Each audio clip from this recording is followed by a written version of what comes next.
Okay, so we're on Parsha's on page 1068, Parsha's Savo, and here the subject is going to be. Let's read 3 psukim, and then we're going to go into this today. We're going to discuss a certain subject. When you come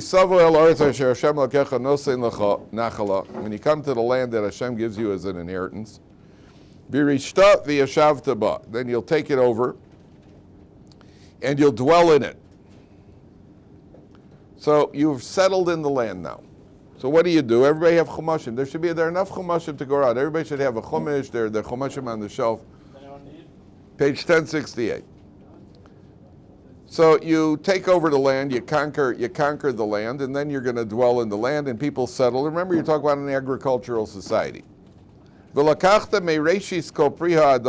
the first fruits, asher tovi be'artzecha, asher Hashem Elokecha nosein lach. You take the first fruits, v'samta batena, you put it in a basket, ve'alachta el hamakom asher yivchar Hashem Elokecha l'shakein shemo Hashem. You'll go to the place, the base of Mikdash, where Hashem has dwelled, where Hashem's name dwells.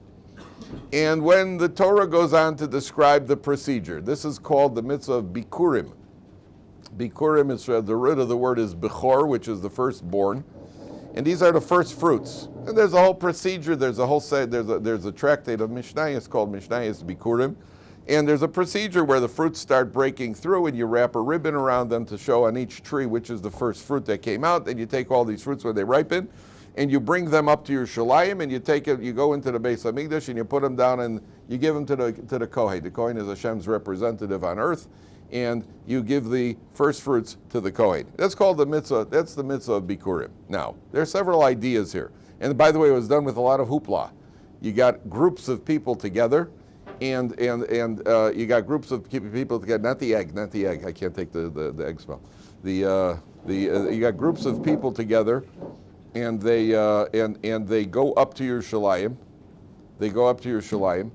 And it's with a whole procedure, and there's music and dancing and shai. You'd love it. There's a whole. They have an ox that leads the parade with gold, and they paint his horns gold, and there's a lot of music, and people come out and dance, right? And then it all fun and games until it's all a big ceremony till they then have to go to shir. But it's a big ceremony. So they're out there dancing and singing. This is the Bikurim ceremony. It's a big thing, and all the people in your shalayim have to close, the artisans and the workers, they have to close their shops and go out and greet these people because they're involved in a mitzvah. They have to stop work to go out and greet these people. It's a big thing. Okay, what's going on here? Why does the Torah say they have to bring your first fruits up to your shalayim? So there are two ideas here. Idea number one is that in life, the first of anything is the most beloved. And if you don't like the word beloved, it's certainly the most special. The first time you have a kid, your first kid is born, there's something special about that. The first experience that you have, you can't recapture it. The first time you skydived, you're never going to have that experience again. Often it's because it's also your last time you skydive. So you may not have that experience again. The first time may be the last time. But the first of anything is very beloved, and that is particularly true when it comes to agriculture. When a farmer, the Gemara says if you're a farmer, you're basically you're married to the earth. Farmers get up at the crack of dawn and they work the field till the evening, and they're out there. And in agriculture, you plowed, you planted, you harvested. There's a lot of you in there. There's a lot of me in there. That I'm involved with it. I've done it.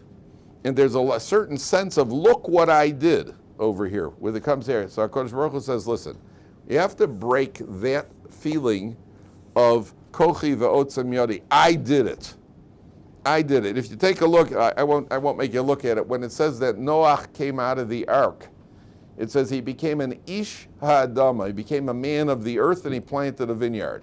Why is he described as an ish ha'adama? Noach comes out of the teva, and he's described as an ish ha'adama. Why is he an ish ha'adama? You're a man of the earth. That means you're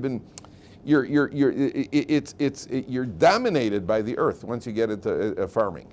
The earth is your life. That your whole life revolves around it. So the Torah says, listen, there's a danger over here. I did it, I planted, and now I can't wait to get to that first fruit. So look what the Torah tells you. First of all, you have to wait 3 years. The first fruit of the first 3 years is orla. You're not allowed to get any benefit of it from the fruits of the first 3 years. Then you have to take the first fruits, and I'd love to get at it. They have to bring those fruits up to Yerushalayim and dedicate it to Hashem by giving it to the Kohen. To break that connection, it's mine. I did it. It's mine. Okay, Torah says, you know what? The very thing that you want the most, that you're going to give to HaKadosh Baruch Hu. The very thing that you want more than anything else. Do any of you ever have relatives, or maybe you yourself, who grew cucumbers or tomatoes in the garden? You ever have relatives like that? Okay. People who have relatives, and maybe it's you yourself, though I'll give you a benefit of the doubt that it wasn't you. People who grow tomatoes or cucumbers can become very annoying people because they give you constant updates on how their cucumbers and tomatoes are doing. And frankly, I couldn't care less. And they get all feverish, and they get all feverish about the cukes. You know, I remember the cukes. The cukes broke through, and there you okay, I'm in the middle of the fourth quarter of a good football game. No, I really don't want to hear about that. Then the big day comes, and they bring it in. And the guy, you know, you're sitting at the table, and then they come in with this decrepit-looking, bitter-tasting, filthy cucumber, and they're cutting it up. And you want to taste some of mine? No, frankly, no. And I got these 3 beautiful cucumbers from the supermarket, you know, 3 for $1 that taste sweet as the manna from heaven. And this guy wants me to eat this wheelchair cucumber over here. Frankly, no, I'm not interested. Why is he so happy? Because it's a labor of love. And therefore the Torah comes along, the Torah says, you know what? That very thing, give that to HaKadosh Baruch Hu. That's point number 1. Point number 2 is a different halachic concept. And this is a halachic concept called Hakaros Hatov. Literally, what do the words Hakaros Hatov mean? Page 1068, Aaron. Aaron, 1068. What does Hakaros Hatov mean? Hakara means to recognize, Hatov means the good. In modern Hebrew, or in Hebrew, Hakaros Hatov means appreciation. When you show gratitude to somebody, why do you have gratitude? Why do you show gratitude? I recognize the good that you've done for me. That's Hakaros Hatov. One of the worst traits that a person could have is to be an ingrate, where somebody does something for you and you don't appreciate what they've done. And people tend to be, we all have a certain amount of ingrate in us, because if we were truly recognize what people, our parents, our spouses, our grandparents, what people have done for us, so then we would always have appreciation. But sometimes the person feels, well, I got it coming to me. I'm 16 years old. My parents should be getting me my own car. I mean, I deserve it, don't I? Right? And it should be a sports car and a Lamborghini at that. No, you don't deserve that at all. You should pick your hands up and go mow the lawn. That's what you should be doing. That's about the only motorized vehicle you should be involved with. Now, since when? Why do you deserve it? We feel we've got it coming to us. That's called Hakaros Hatov. There's a Gemara in Brachas, and the Gemara in Brachas says, Oreach Tov Mahu Omer. What does a good guest say? Let's say you're a guest at somebody's house for a meal, for a Shabbos, for whatever it is. What is the Gemara says, a good guest says, everything the owner did, he did for me. He gave me food, he gave me drink, he gave me provisions, everything he did for me. Oreach Ra Mahu Omer. What does a bad guest say? The bad guest says, what did he do for me already? Gave me 1 piece of chicken, gave me a cup of wine. Anyway, he had to provide for his wife and kids. So what? So he had an extra piece, they gave it to me. That's an Oreach. It's 2 views. Which ultimately, by the way, is supposed to be, symbolically, is our view of the Ribono Shalom, our view of HaKadosh Baruch Hu. We are all guests here. There is still a 100% mortality rate among human beings, by all statistics. There's a 100% mortality. So we're only here as guests. What does the host provide? One guy says, listen, look what the beautiful world HaKadosh Baruch Hu gave me. He gave me parnassa, he gave me health, he gave me children, he gave me, look what everything I've got, HaKadosh Baruch Hu gave me. Another guy says, well, why did he give me? I mean, that's the way the world works. I mean, otherwise, what does he need me? He needs me more than I need him. Oh, yeah? Oh, yeah. We'll do very well without this guy. So the attitude has to be an attitude. Now, I want to give you a few examples because I want to show you how broad this idea is, this idea of having gratitude. So first of all, Did you ever hear of Rav Shach? I'm sure many of you have heard of Rav Shach. Was the Gadol Ador. He was the unchallenged, he was the leader of certainly the Lithuanian Torah community, the Torah world. When Rav Shach was nifter, it's about, they're different, not clear if he was 103, somewhere between 103 and 108. It's not clear. And so Rav Shach, once there's a knock on the door. There's a guy learning in Kolol in Yerushalayim. Rav Shach lived in Bnei Brak. There's a knock on his door, and Rav Shach comes to the door, and the guy opens the door. Now picture this: so the guy is a young guy in Kolol, opens the door, and the Gadol Ador is standing at his doorstep. I mean, can you imagine now? Imagine if there was a knock on your door, Chaim Kanievsky was standing at your door. And just to put it in the proper perspective, Rav Chaim Kanievsky was a disciple of Rav Shach, just to give you an idea who Rav Shach was. So you open the door and there's Rav Chaim Kanievsky standing there. You know, that's certainly better than my upstairs neighbor. You know what I mean? That's pretty. So the guy opens the door, there's Rav Shach. And the guy says, Avrech is Shach. He says, Rebbe, he's speechless. He says, why are you here? He says, well, last week, remember I called you up and I asked you for a favor, and you did me a favor. I have a debt of gratitude towards you, so I just came to give you, to say thank you and give you a gift. This guy says, hey, Rebbe, you didn't have to do that. It wasn't that big a deal. I did. No. I had a Hakaros Hatov. I have a debt of gratitude to you. I brought you a gift. And actually, where are your children? Because I brought the gift. I brought your children a game. I said, oh, you really didn't have to do this. He says, call your children. He says, guys, come here. Rav Shach is here. Rav Shach pulls out a game, some board game. And the guy says, well, thank you very much. He says, no, let's go sit down. And he goes sit down at the table.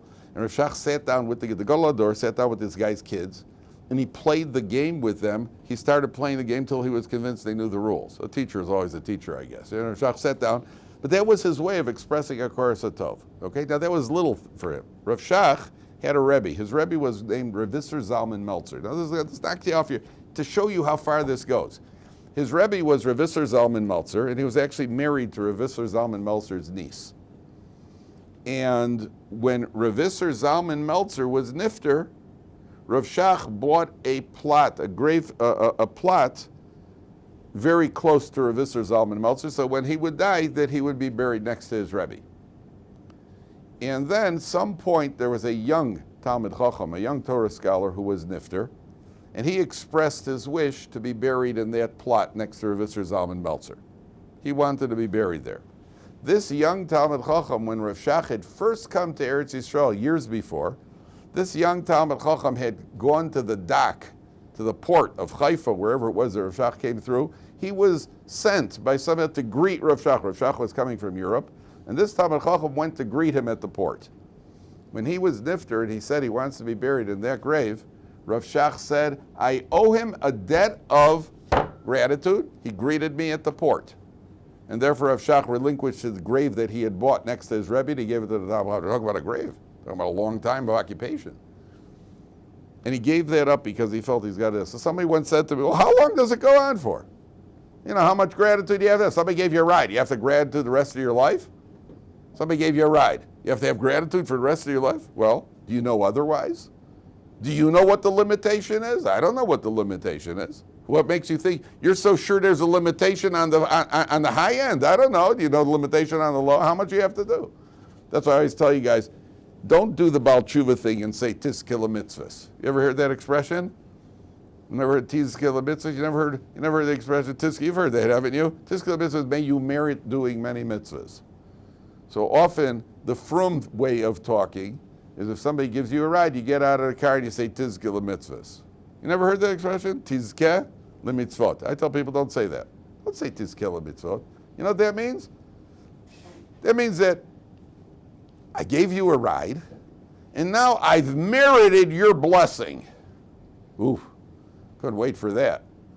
I've merited your blessing. What happened to thank you? What happened to thank you? What happened to basic decency? I gave you a ride. You want to say thank you, tizkeh mitzvahs, that's fine. But don't just say tizkeh mitzvahs, we're even. I gave you a ride, you gave me a blessing, we're even. Now I owe you more than you owe. No, that's not decency. Decency is say thank you. Somebody gave you something, you say thank you. You want to then add a blessing. You should become wealthy and win the lottery soon. Amen. Yeah, there we go. Take it to the bank. That's fine. That's a nice blessing, by the way. And by the way, physical blessings, are the blessings you should give people. Sometimes people say, I bless you that you should see the Mashiach. Bless me that I should be able to pay my bills this month, okay? Then I'll see Mashiach myself. I'll meet Mashiach. Let's be real about who we are. Okay, I want to give you a couple more examples. In England, there was a guy in England who there was a rat got into a house. So there was an elderly man, and the rat got into the house. So the grandchildren were there, and they ran into the room. They trapped the rat under the bed, and they were going to kill the rat. And the grandfather came walking in and he said, "Leave the rat alone. This is 80, the rat's dangerous. He's got diseases, this, that, the other. He said, leave the rat alone." This is why. He says, "I was in the Holocaust, and I was in one of the barracks, one of the camps. And at night it was freezing cold. So what we used to do is we used to lie next to each other. And the body warmth, we kept each other warm. But the guy on the end of the row, which in this case happened to be me, so on one side there was a person next to me, kept me warm. The other side was exposed.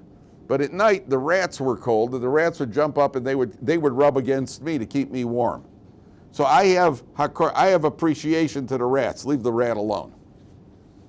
Now if you stop and think about it, that rat in England was not necessarily the same rat or one of the group that was in Auschwitz or even related to them. So what's one thing got to the other? It's a concept. Because the Gemara says, a well that you drank from, don't throw a stone into it. Bira de shasis mine, a well you drank from, don't throw a stone into that well. Why not? Why not? Take a drink and toss a stone in. Why not? Well's an inanimate object. Why not? Why should I throw a stone in? What's the difference? It doesn't make a difference to the well. What's the answer, gentlemen? Doesn't make a difference to the well. What's the answer? What's the answer? Where you get your water. What? It's where you get your water. So what? But I got my water. Well, you mean I to make sure no stones in the water? Yeah, well, it sinks down. Why shouldn't I throw a stone in? What's the difference to the well? Not to become an ingrate. What? Not to become an ingrate. Why would it be an ingrate? The well doesn't care. Because you'll continue doing that. Oh, excellent. That means, but what about me? What about the effect on myself by doing that? If I do that with a well, I'm going to do it with a human being also. It means it's developing a trait. There was one Rabbi, I think Rav Lapien, when after he sat on a bench, he would get up and take a tissue and he would clean off the bench. Not because it was dirty, as a way of showing gratitude to the bench. It's a bench. It's only a bench. But exactly for what you're saying, it should become ingrained, because then when you're involved with people, then you certainly don't take people for granted. How about this woman, their family sitting at the table, husband and all the boys, they're sitting at the table. The wife comes out, they're still waiting for supper, and she puts out a whole platter of cattle fodder. So they, what's going on, Mom? She goes, "Listen, I've been cooking meals here for 20 years. No one ever said anything about it. No one ever said thank you. No one complimented me.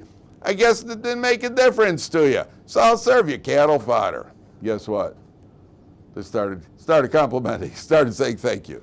Yeah, it's what it does to you. It's what it does to you. That's it. One second. There's more. Did you ever hear of Jimmy Durante? Ever heard of a Jimmy? Did you guys? Come on. When were you born? You ever heard of Jimmy Durante? Jimmy Durante was a celebrity, was a comedian. And have you heard of Jimmy? Somebody say you've heard of Jimmy. Just say it, just to make me happy, okay? It's Sunday morning. Just say, oh yeah, Jimmy. Oh, Jimmy Durante.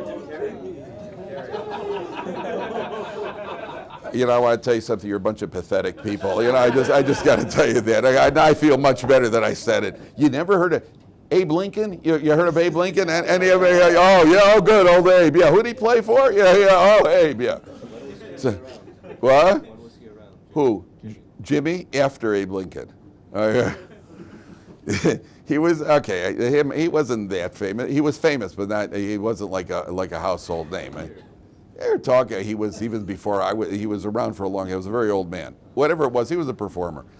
And every time he did a gig, every time he did a show, when he ended the show, he would say, "Good night, Mrs. Calabash, wherever you are." And I'm sure there are people who are out there who are a little older who know this. he would say, "Good night, Mrs. Calabash." That's how he would end the show. He would say, "Thank everybody for coming. Good night, Mrs. Calabash, wherever you are." And so the mysterious Mrs. Calabash, he never told anybody who it was. Who's Mrs. Calabash? He said, "Good night, Mrs. Calabash, wherever you are." And I think it was after he died, his kids said, Mrs. Calabash, when he was first breaking into show business, he didn't have any money. And he was renting, the landlord was a lady named Mrs. Calabash.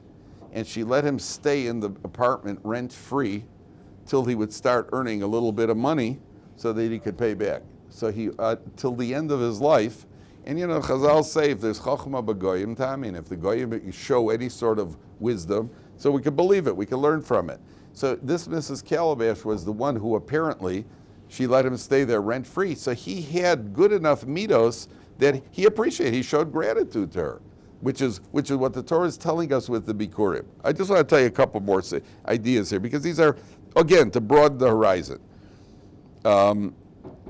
There was a garbage strike in Israel, which, by the way, is a regular occurrence, usually right around Pesach time.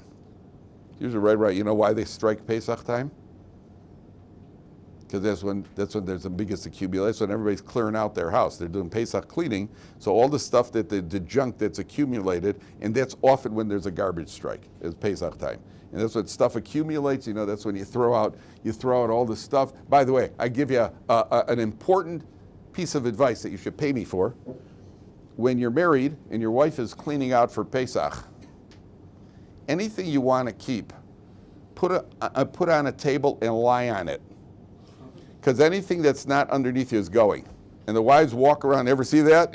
Anybody need this? Otherwise it's go. Yeah, those are my glasses. Yeah, can I have that? Yeah. You need this? It's my wallet. Could I just have that? Well, get it out of here or it's going. They get into that mood and everything starts getting tossed. You're missing one of the kids. Yeah, well, listen, he was sitting in the living room and I was trying to dust, out he went. So in Israel, there's often a garbage, like there was a garbage strike in Bnei Brak. So there was a guy in Bnei Brak who the what do you call it? There was the neighbors, there's nowhere to put your garbage.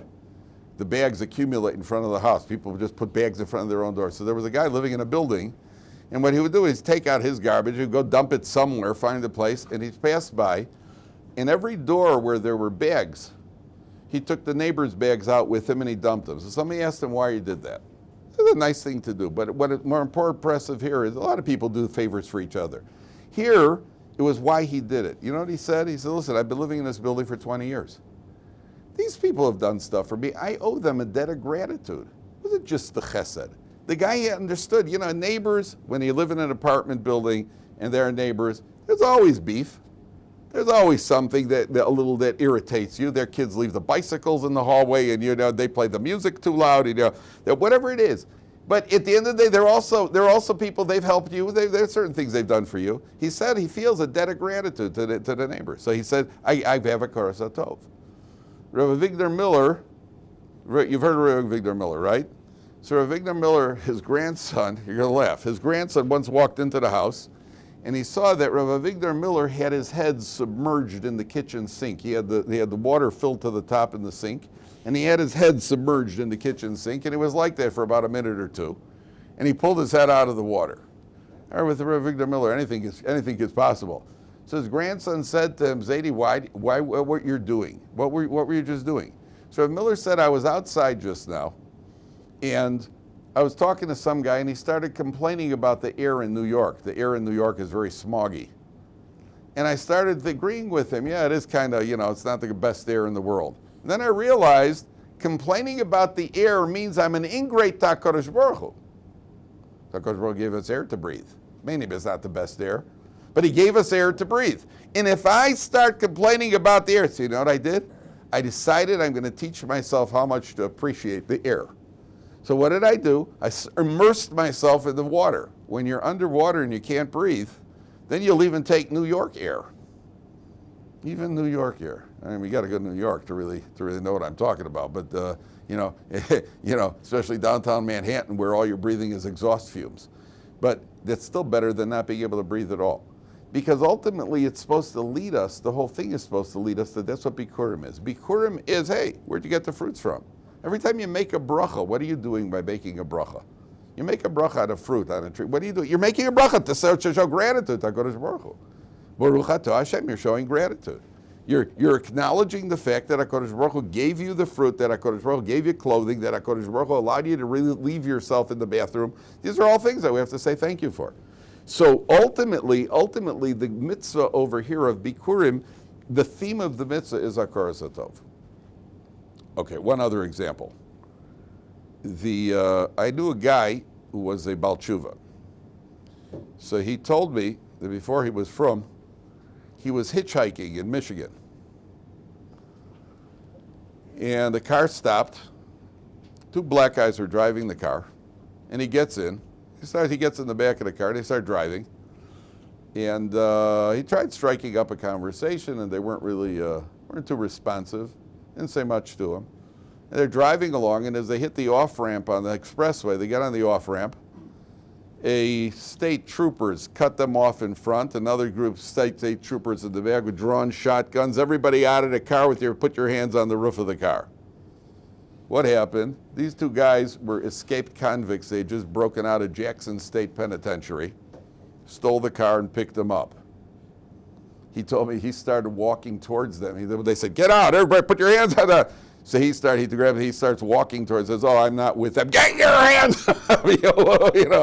Okay. And now, I want to ask a question. These guys had just stolen a car. And they had broken out of prison. And what were they doing? Was the Chesed committee? They're giving him a lift while they're at it?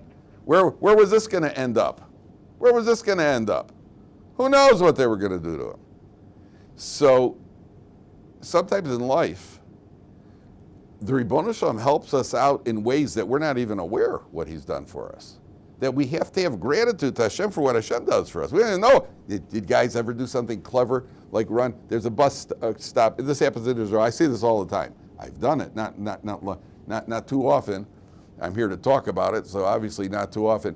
You ever see a bus is stopped, and a bus is stopped, and so what you do is you want to catch the bus, you go running around the front of the bus. Now, Israeli drivers have been known to pull out at 60 miles an hour without looking. So why are you worried? You're worried because you're going to be late. You're going to be late to wherever you have to go. So you run around the front of the bus. Well, gentlemen, it's better to be late than to be the late. And so a person who runs around, you did something reckless? Okay, you could have just easily lost it right there. So a person has it. We don't even know what we have to have gratitude to Hashem for. Even something as simple as ears being flexible. Could you imagine if ears were hard cartilage? Let's say your ears were made of hard cartilage. Every time you go to sleep at night, you crack an ear in the morning. What happened? I sprained my ear. Walking around with a big cast on his ear. What happened? Oh God, didn't sleep. Okay, got the old ear on the pillow bit. Huh? Yeah, me too. It happens all the time. Yeah, even the fact that that's what we're created with. You think, yeah, well, obviously Hashem created us. So, well, obviously, you say it's obvious. You have to have gratitude for that. That's what the mitzvah is teaching us. Okay.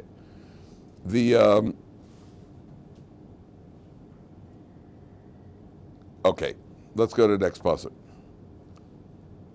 One more. Because this is also, just to give you a perspective. Every gas station in the world, I think, I don't know, in America, I think in Israel too, a gas station has to have a bathroom near it, right? It has to have a bathroom attached. I think that's a law. In Israel, for sure. Is it in America? Does every gas station have a bathroom, a public bathroom? A service station has a public. In Israel, what? I think it's a law. I think by law they have to. And in Israel, for sure they do. So, the chief rabbi of Belgium, of Antwerp, was Rav Chaim Kreiswirth Zatzal. And Rav Chaim Kreiswirth was once with his car. He was in a car, and they stopped off at a service station, and he went to the bathroom. And after he finished with the bathroom, he went into the convenience store, and he bought a Coke, which was very uncharacteristic. I mean, this was the chief rabbi of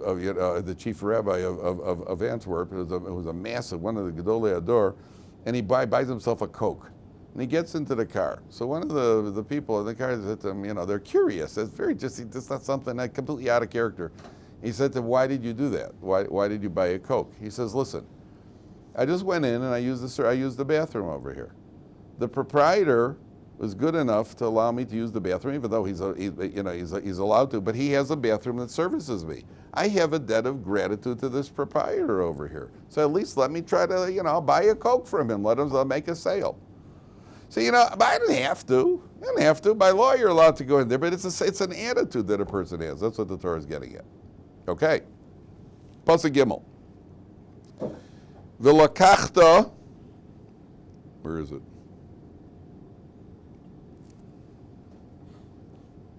Where is it? Oh, that's Pasuk A. Sorry. Right. Okay. V'lakachta. So that's a strange term and phrase. It says, "V'lakachta mereishis kol priya adama." You should take from your fruits and then give it to the Kohen. How would you have written it? If I wanted to tell you, give you something to the Kohen, we'd say, "V'lakachta." I think my people came over from Europe, so when they talk, they say, "Take me an apple." They didn't know. The English language. They didn't have it down. So take me an apple. There were certain twists and turns in the language. But over here, the Torah says, "You shall take." Why does it say you shall take? Why does it say you shall give the produce to the Kohen? Why you shall take the produce to the Kohen? Why does it take? What do you say? Anybody got an idea? Why does it take the produce to the Kohen? So ultimately, who are we giving it to? Ultimately to Hashem. Physically, you're giving it to the Kohen. Ultimately, you're giving it to Hashem. Let me ask you a question. If what do you call it? When there's an interesting case in the Gemara and Kedushin. When you get married, what do? You give a woman a ring. Harayat mekudeshes li. What would be the halacha? What would be the halacha if a woman gave a man the ring, and she said to the man, "Harayata mekudesh li"? What would the halacha be? Married or not married? Huh?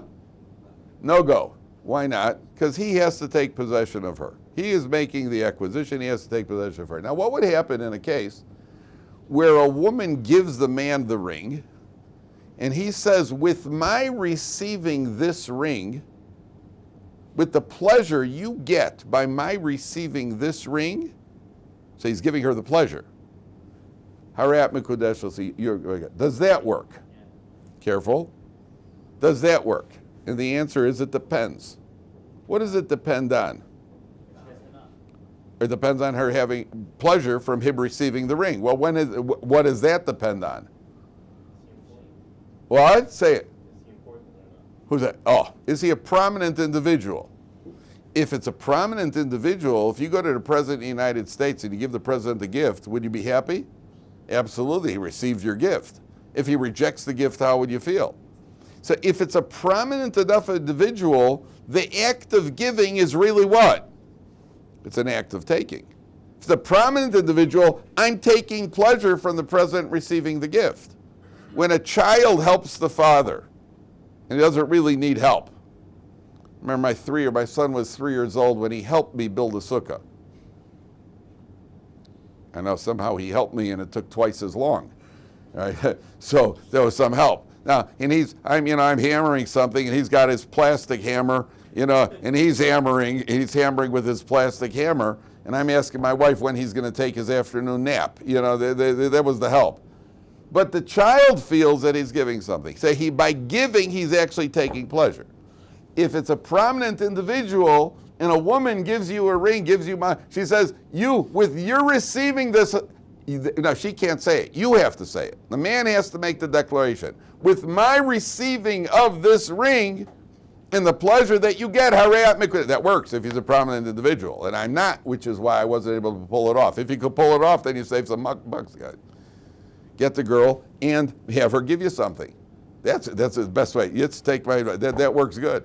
Have her give you an engagement ring too. It's not going to happen, by the way. You're going to spend some serious cash. Right? So at the end of the day, why? Because he's prominent. Same thing with the Ribono Shalom. When we're giving to the Ribono Shalom and he receives from us, so who's really taking over here? we are taking the honor and the privilege of being able to give something to HaKadosh Baruch Hu. Therefore, the Torah uses the expression of lakachta. Okay. Now, take a look at Pasuk Gimel. You come to the Kohen who will be around in those days. This is 5 lines from the top. Ubasel HaKohen, the last point. Ubasel HaKohen asher yeh b'yomim, you come to the Kohen who's around at that time. Ve'amarta elav, and you say the following to the Kohen. You approach him in the Beis HaMikdash, and you say, Higadati hayom la'Hashem Elokecha, I have declared today to Hashem your God, Ki basi el haaretz asher nishba Hashem la'avoseinu l'asas. You make a declaration. And there's something called vidui, the vidui meisters. You actually make a declaration in the Beis HaMikdash. And you come to the Kohen. First of all, it says the Kohen who will be around in those days. Well, it'd be awfully difficult to come to the Kohen who was around 100 years before that. Why does the Torah emphasize you come to the Kohen who's around in your days? Well, of course the Kohen around in my days. Which other Kohen would be going to? Which other Kohen? So Rashi points out it's an attitude thing. Don't say, well, listen, if I was around when the Chafetz Chaim was a Kohen, if the Chafetz Chaim was around, now that's a prominent enough Kohen. That's a guy to give that's a person to give Bikurim to. But the Kohen today, Kaplan, I should give Kaplan my Bikurim. What's that? So yeah. Give to him. That's the one who was around in your days. And that's the Kohen who's available. That's the Kohen you give it to. There's no, boy, I wish we had people at higher. If Aaron HaKohen was around, so we'd go to Aaron HaKohen. But this guy over here, no, it doesn't work that way. You go to that Kohen. But the question here becomes, if you look at it, and this is the last point, you say, Higadati hayom la'Hashem Elokecha. I have stated today to Hashem your God. What do you mean you've stated? You've come to Yerushalayim, you haven't said anything yet. Why does the Torah say that? You say to the Kohen, I have already stated today that, so on and so forth. What do you mean you've stated it? You just got here. You just got here. How have you stated it? What's the answer? Back home, intended to state it. Back here, you intended to say that. So it's going on your intent. Because we're learning about Truma and intent and separation. What's the answer? Why is it Vigadati? Where's the statement? Where's the statement? They give you a life lesson, boys. I once read a study. What are the 3 words a woman likes to hear the most? Oh, please. I knew somebody would say that. Thank you. That means nothing. It means not nothing, but it depends on when and how. When you're heading out the door, leaving your wife to take care of the kids and clean up the dishes because somebody called you up because they rented a gym and they have a 5-on-5 and you grab your gym stuff and you're running out the house. They love you, honey. Oh yeah, yeah. Then all of a sudden you get home and you find that the door, they changed the lock on the door. Yeah, I love you, honey. Yeah, I love you, honey. Yeah. What are the 3 words she likes to hear most? Huh? You were right is the second best. What's the first? Here's the money. She never heard that from me. What's the first? You are right is second best. What's the first? I was wrong. No, she's never heard that either. All she has heard is she said, I don't like that tie. I say, well, don't criticize my choices. You were one of them. Just make sure you've had supper already. So, why not I love you? That's why everybody says I love you. That's just the Hollywood trash. You know why? Because talk is cheap. Roll up your sleeves on Motzei Shabbos and go to the kitchen sink and start scrubbing crusty cholent pots from Shabbos. That means I love you. That means that, which is why my sleeves are clean, by the way, because I don't do that. But that's why. What do you go? That's what. Action speaks louder than words. The higadati, I've made a declaration. What was the declaration? The declaration was that I went and I gathered my fruits and I put them in a basket and I schlepped all the way up to Yerushalayim to devote it. That's higadati. That's the declaration. I made a declaration. How did you make a declaration? By doing it. That's how you make a declaration. Declaration isn't with your mouth. When I was a kid, so Muhammad Ali, him you have heard of, right? Muhammad Ali? Yeah, there you have heard. Okay. Yeah. Yeah, singer. Yeah, Muhammad Ali, yeah. The golf. They actually made a song. There was a song. There was a Muhammad Ali song, but they floats like a butterfly, stings like a bee. You ever hear that, Muhammad? That we heard. Yeah, sure. So Muhammad Ali was a great talker. Great talker. He was very entertaining. He was a great talker, and he fought. What's his name? Another one. No. I forgot who it was. He had a fight with, and he kept talking about what he's going to do to this guy. Not Joe Frazier. That was a thriller in Manila, and he was talking about what he's going to do to this guy. Oh, I can't believe I forgot the other guy's name. I mean, these are important things in life. And what he called, he talked about, I'm going to do this to him, I'm going to destroy him, I'm take him apart. And he said it all in poetry. It was all very good. Did a lot of talking. Then they fought. The guy broke his jaw. He broke Ali's jaw. I was a little kid. I think I was maybe 12 years old, 30. And in Time magazine, the world news. So what's more important than Muhammad Ali? You know. So on the cover of Time magazine, they had a big picture of Muhammad Ali's swollen jaw. And the caption, I remember the caption to this, the caption was, "The jaw is broken, but the mouth lives on." Okay? Well, what does all that talk do for you? When you're on the mat with a broken jaw, what does all that talking do? So the higgadati, your actions speak louder words. Higgadati, I've made a declaration. What's the declaration? The declaration is your actions. Don't talk. If somebody once said, Yeshivat Ohr Somayach said this, a student here once said to me, if you're good at something, you have to announce it. If you're good at something, people will find out. And if you're not good at it, why would you want anybody to find out? So just do it and people will find out. If you're good at something, cream floats to the top. That's a rule in life. Cream floats to the top. If you're good at it, people will find out. You don't have to go making noise. And why don't you talk after the fight? First, knock the guy out, then talk about what you did to the guy. Why talk in advance and look like end up with egg on your face and a broken jaw? Okay, see you tomorrow.